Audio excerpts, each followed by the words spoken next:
عليكم ورحمة الله وبركاته. اللهم صل وسلم وبارك على سيدنا محمد صلى الله عليه وسلم. ازيكم حبايب قلبي، حبايب قناة حبايب روجي وحسين، عاملين ايه؟ ما تنسوش الاشتراك واللايك وتفعيل زر الجرس. ويلا النهاردة نبدأ تاني يوم العيد، وكل سنة وانتم طيبين وبالعيد متهنيين. ندخل بقى على مطبخنا. روقنا المطبخ وروقنا حضنا ودنيتنا، وقلنا ايه امبارح كنا عاملين سردين ورنجة بقى طالعين من صيام، كنت هعمل غدا بصراحة، بس عمنا كده بتاع السردين والرنجة جه فاشتقنا لحاجة قلنا نجيب بقى. فالنهارده ان شاء الله روجي كانت عاوزة مكرونة بشاميل من رمضان، وقلت لها يا روجي نعملها ان شاء الله في العيد عشان احنا صايمين ومش هنعرف ناكل، فنعمل لها مكرونة بشاميل ونعمل بقى رز مدسوس، وعندنا لحمة وعندنا كفتة. كانت والدتي جايباها كفتة من حاجات موسم اللي هي كانت موسم العيد، وكل سنة وانتم طيبين وربنا يبارك في عمر أمهاتنا يا رب، ويبارك في عمرنا عشان خاطر عيالنا. يلا بينا نبدأ النهاردة الفيديو ونشوف هنعمل غدا ايه. حتى المية على البوتاجاز اهوت عشان نسلق المكرونة، ونقات الرز، وهجهز اللحمة جنبي زي ما احنا متعودين، بحضر حاجتي جنبي، ومحضرة برضو ايه كنت مطلعة كفتة من التلاجة اهوت، ومطلعة الزبادي، ومحضرة الجبنة عشان احطها برضو مع البشاميل للمكرونة. يلا بينا. انا كنت لسه بغسل رز والله، افتكرت معاكم حاجه كده امبارح حصلت لنا. يعني اللي دخل بيوت الناس يا جماعه يعني قول بسم الله ما شاء الله، والله يعني قولي كلمه حلوه كده، بلاش تدخلي تحسدي بيوت الناس. بيوت الناس مش عارفين، انت مش عارفه هما فيهم ايه ومش عارفه ايه. والله العظيم امبارح يعني استغفر الله العظيم ما كانوش شهيد عندنا. تعالوا شو اوريكم بعد السجاد بعد ما غسلت السجاد وروقت الشقه وتهدى حيلي. يعني انا كنت مهدود حيلي من يوم الخميس اللي قبل العيد ومش عارفه ايه. تعالى اوريكم اللي حصل لي امبارح اول يوم عيد والله العظيم. منظر شقه في العيد، والله امبارح بقيت مكسوفه لحد يجيلي يعيد علينا بعد ما الجماعه مشوا، بعد ما اخواتي كان اخويا هنا ووالدتي ومش عارفه ايه، وبعدها بقى على بعد المغرب بعد العشاء يعني حصل لنا الشقة كانت غرقانة، وطلعنا السجاد في البلكونة ومش عارفة ايه.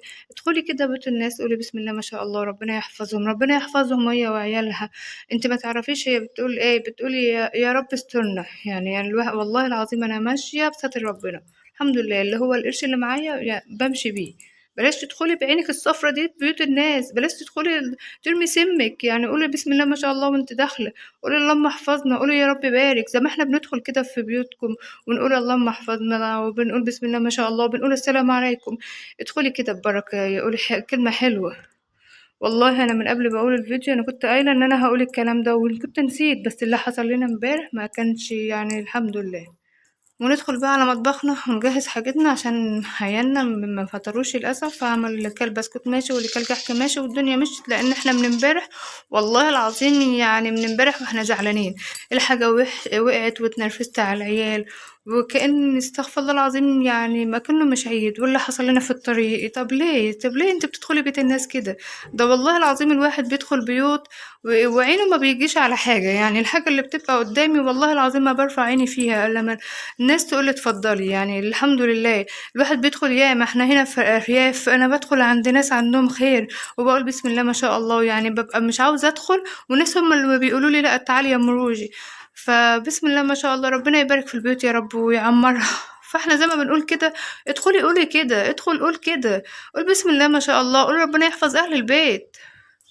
فما تزعلوش مني من النرفزة ومن الزعل اللي حصل لنا. والله انا بحكي لامي بتقولي ربنا يحفظكم، انا حصل معايا كذا وكذا وكذا، الفرامل بتاع الموتوسيكل اتكسرت معانا امبارح، الزعل والنرفزة على العيال من غير سبب، استغفر الله العظيم، واللي حصل لنا بالليل والتعب. يعني والله العظيم النرفزة ما بعدها نرفزة الحمد لله. يلا بقى نعمل غدانا وما تزعلوش مني إن كنت زعلتكم بالكلام، فربنا المعين وربنا الحافظ والستار.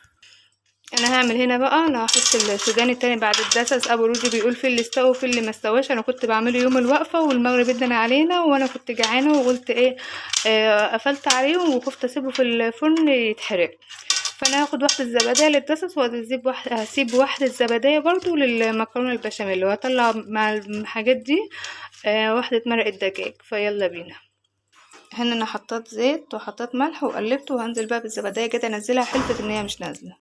حطيت الرز في الفرن، للاسف كانت في مشكله في الانبوبه وقعدنا يجي ساعه نصلح فيها، والفرن والرز زمان هيخرج من الدسس. يلا خير، ربنا يسترها يا رب. ما بحبش العب في الانابيب، بتبقى سبب مشاكل. وطفانا على الميه، هنعملها بقى من اول وجديد، وربنا يسترها يا رب. دعواتكم يا جماعة وانتوا بتتفرجوا علينا كده وبتشوفونا، دعواتكم لينا، ادعولنا بالستر يا رب، وربنا يسترها علينا وعليكم يا رب. سلقت المكرونة كده واصفيها بقى في المصفى، وما بنزلش عليها مية خالص الا حاجة بسيطة كده، اصل شطفة واحدة وبقوم طافية عليها. صبعت الكفتة، قلت بما اني واقفة فاضية بقى اصبعها كده. جهزت اللحمة عشان اطبخها وكده، يبقى ايه خلاص التشطيبات الاخيرة بقى. جهزت اللحمة كده وحطيت لها بصلاية وطماطم، حطيت لها بصلتين وثلاث طماطمات وفلفل اسمر وحتة شوت قرفة، وحط لها بقى مية سخنة وهعلق عليها. طبعا احنا اتأخرنا في السوا واتأخرنا في الحاجة، العصر قرب جدا ومش عارفة العيال هيتغدوا امتى، فربنا المعين بقى عشان الانابيب اللي عملت معانا العاملة ديت. وعاوزة اجهز حاجة البشاميل والدسس وكان ومني، فربنا معانا. حطينا مية هنا وغطينا عليها بقى تاخد سوا براحتها، وحطيت لها معلقة سكر. هي لحمة كبيرة عشان تلحق تستوي.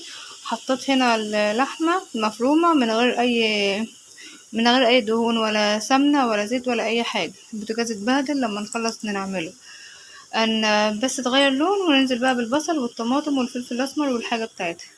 هنا بقى عملت بصل وطماطم للحمة وعشان تتعصج براحتها، وحطيت لها فلفل اسمر مع نفسها كده بقى، تاخد ودي مع نفسها، ومعليه عليها البوتاجاز طبعا. وهنا وطيت على اللحمة وتستوي مع نفسها. ونجهز بقى العصاق. هنا هوشيل وش الريم بتاعها، هجهز البشاميل.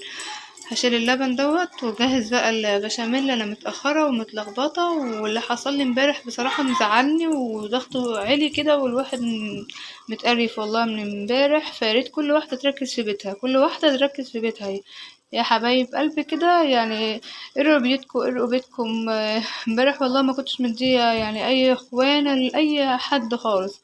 واحده بقى منها لله، ربنا ينتقم منها ويبعدها عني يا رب، ويرد جيتها في نحرها. هشوف بقى الدنيا عشان العيال مش عارفة يلحقوا يتغدوا امتى. ده هيبقى غدانا وقفت والله. احنا ما فطرنا يعني، كل واحد كل بسكوتية بحتة كحكة. طب الحاجات دي لو مش موجودة في البيت، طب الواحد والله من امبارح. ربنا يحفظنا، ربنا يحفظ بيتي يا رب وعيالي، ويحفظ بيوتكم ويحفظ عيالكم ودعواتكم كده. ويا رب اللايك، واهم حاجة اللايك يا جماعة، الاشتراك، تفعيل زر الجرس، صلى على النبي عليه الصلاة والسلام في قلب التعليق، ودعوة حلوة لينا في قلب تعليقاتكم، ولكم بالمثل يا رب العالمين. كل واحدة يا رب بتتفرج عليا، او كل واحد كده بيشاف فيديو دلوقتي يكبر بخاطرنا يا جماعة ويعمل باللايك. اللي يكبر بخاطرنا ربنا هيكبر بخاطره. يلا بقى اروح ابص. انا شلت الرز المعمر اهوت، بسم الله ما شاء الله. كنت انا حاطه اللبن، كان عندي، واللي بحط اللي بجيب كل ما يبقى معايا فلوس مثلا بجيب لبن بقر وارميه في الفريزر. كان انا حطيت له طبعا معلقه زيت، وحطيت له زبادي والملح وقلبته، وحطيت اللبن. اكتر من كده ما فيش، وزودت شويه ميه وحطيته في الفرن. وكان السوداني مكانه هنا ما كانش استوى قوي. رحت وديته الفرن بقى، وهطلعه دلوقتي واحط شويه سوداني جداد. كنت انا جايبه كيلو ونص، الكيلو كان ب80 جنيه. هروح اودي الباقي في الفرن ما بعد الدس، على ما البشاميل يعمل هقوم موديه في الفرن الغاز. لان بعد اللي حصل الانبوبه، انا والله العظيم انا واقفه جنب البوتاجاز ومقلقه وخايفه، وما ينفعش ان انا احطه في فرن فرن البوتاجاز. هجهز بقى البشاميل. طبعا ما حطيتش مواد دهنيه ولا زيت ولا سمنه باللحمه. احط بقى معلقه سمنه كبيره كده، وهكتر من الزيت يبقى الماده الدهنيه تبقى اكتر من الدقيق. 4 معالق دقيق حلوين كده، نخلاهم ومجهز اهوت.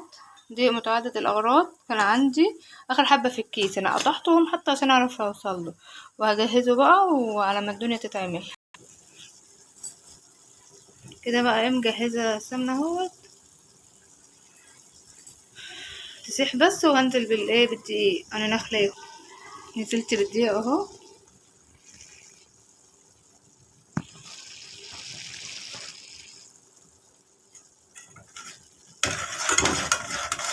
وهقعد بقى تقعدي تقلبي فيه كده خالص لغايه ما تشم ريحته، تقومي نازله عليه باللبن.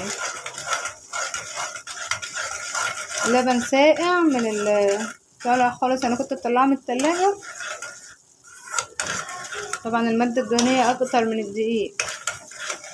هسيبه بقى، هبطل التليفون كده واشوف الحاجة عشان ما تبوظ مني.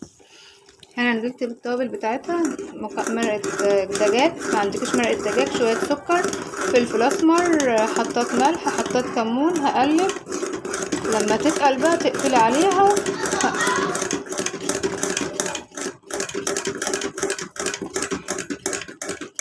تنيكي قلبي فيها كده عشان التوابل دي تدوب في قلب الحاجة. هي بدأت تتقل خالص اهي.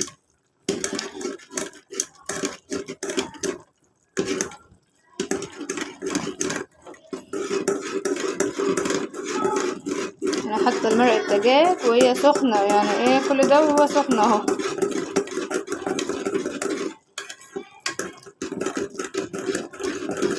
عندك جبنة بقى مثلثات حطي، كل ده بس عشان اي حاجة بقى بتغذي اطفالك، بتغذي بيتك، بروتينات وزيت طبعا عليها. وهنزل بقى بيضة بيضة كده واقلبها، وانزل بالزبادي والجبنة وهنا البشاميل خلاص اهو، قوامه حلو كده. انا كان تقيل وبقى اخففه بالشوربة، قلت الشوربة اللي جنبي بقى اخففه خالص اهو، وبقى حلو خالص اهو.